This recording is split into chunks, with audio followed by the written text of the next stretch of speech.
Hello, this is Joe DuPont talking to you from a secret underground compound located in an undisclosed location. Just kidding.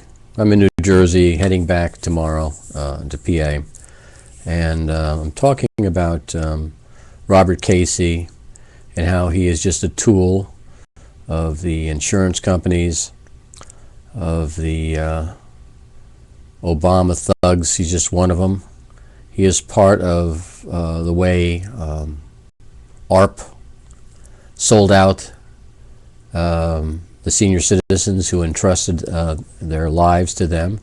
Essentially, AARP has been selling overpriced insurance on every level, automotive, long care policies, and now the policies that supplement the Medicare and the like are anyhow.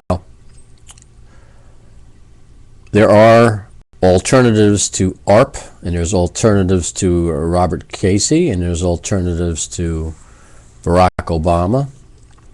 I think it's imperative that we send AARP a message. If you have any business with AARP, check out various places. There's a organization called the American Seniors Association, and that's a good start. All I know is that they have some links on low-cost insurance, and we have to send AARP a message that the way they promoted this mandatory health care bill is disgusting. The whole concept of mandatory health care, which Senator Casey, Robert Casey, supported, will make future generations born into society slaves. Plain and simple. They will be slaves. Their parents will be slaves. This will be the first slavery since the Civil War. And it's kind of ironic that a Afro-American president, the first Afro-American president, is going to reintroduce slavery. You can call it anything you want, but when you have to do it for no reason other than the fact that they want you to do it. I mean, I can name you the Waltons, the Bill Gates, and the whole rest of them. They have enough money to self-insure. They don't need health insurance. But they will be forced to. The problem with them is that they don't have the guts to make a public statement that we're not going to buy health insurance and we're going to fight this to the Supreme Court.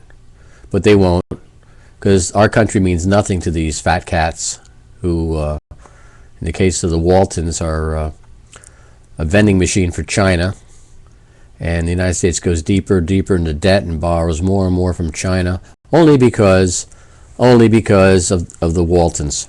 And I doubt they'll say anything. If they do, I will apologize profusely. I'd like to see somebody, even Steve Forbes, who supposedly is this big capitalist and all that, talk about this issue of mandatory health insurance. It seems that this whole debate on health care and health insurance never really broaches on the mandatory nature of it.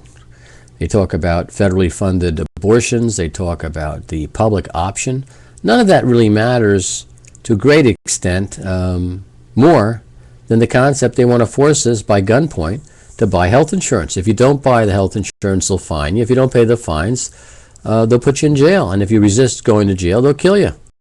I mean, this is from a man who, during the debates, looked you straight in the eye, looked us all straight in the eye, and said that unlike Hillary Clinton, he was against mandatory health insurance. And then you have someone like Representative Joe Wilson, who all of a sudden has become very apologetic at someone's persuasion, calling Obama a liar. He's a liar. He's the biggest liar in the world. He told the biggest lie ever told. He said, I am not like Hillary Clinton. I am against mandatory health insurance. And now the same guy who's against mandatory health insurance is going to force me to buy mandatory health insurance. Otherwise, he's going to fine me. And if I don't pay the fine, he's going to put me in jail. And if I don't go, peacefully, they'll kill you. Now, you tell me if that's not serious. You can laugh it off all you want, and I know a lot of my Democratic friends think it's all a big joke. This is no big joke. And then I have other people, they're like deniers. They're saying, well, they're not going to be looking for us. It sounds like the Jews during World War II, saying, well, maybe they'll just get those people there to leave me alone. Well, let me tell you, with technology the way it is today, they will find you. They know exactly everything about you. And I'm just hoping that you have the presence of mind to really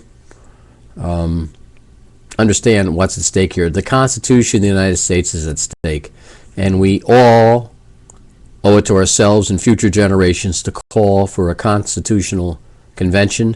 You owe it to yourself to ask your various state senators and state representatives that you want them to get a bill passed to demand a constitutional convention to reinstate the desires of our forefathers.